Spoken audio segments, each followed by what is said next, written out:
people. It was such a good group of people. It felt like we were like a little family, and I missed that. That was really lovely. It doesn't always happen that way on shows, so. We had no idea. I thought I was just going to do an episode or two, and then the crew was so funny. They kept coming over and going, "God, you guys have such good chemistry." And we're like, "What are you guys talking about?" And then Joss took us aside and was like, "So, you guys are going to be playing lady friends, special lady friends." And yeah, that's kind of how it came out, and we had no clue. The only thing I got is that if you watch the musical and you see Emma and I going back up Sarah when she's singing, we dance behind her, and then like I dance off and I walk into. Watch the episode, you can see me walk into a pole and then do that. Wait, nobody saw that. They kept that shot? Oh yes, they did. You know, it depends on what I'm working on. Sometimes I'll do like a playlist. I write this series of books, these Death's Daughter books, and I think for the last book, I listened.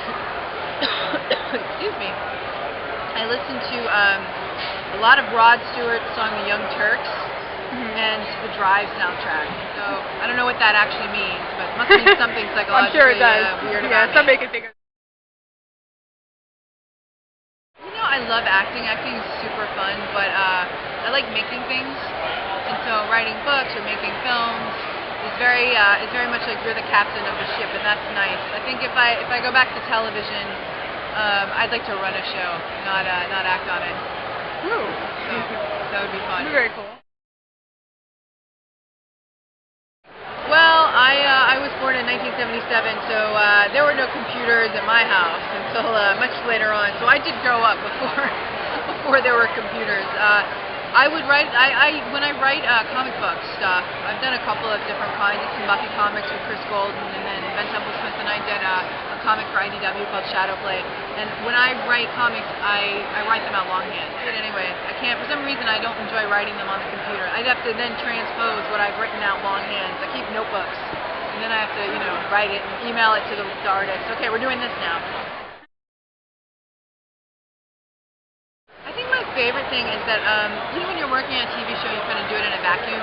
You're on a set, and you don't really get to meet people that are watching the show because, you're working all the time. So to come to these and to see how Buffy impacted people's lives is really, it's wonderful. I feel like we weren't just making a TV show. We were making something that people could relate to outside of just the media. Especially with the Willow Tara storyline. I felt like we were doing really, really cool stuff there. We were saying it's okay to be in a lesbian couple. Like, it didn't matter who you were with so long as you found, just to find somebody you love, period, is really tough.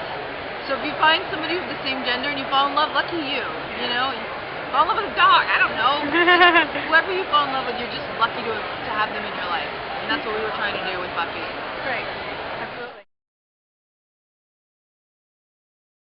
God, I'm a book whore. I love, probably one of my all-time favorite books is, I really like a book by a guy named Blake Nelson called Girl. Okay. It's like a seminal, I think, YA book that every girl should have to read.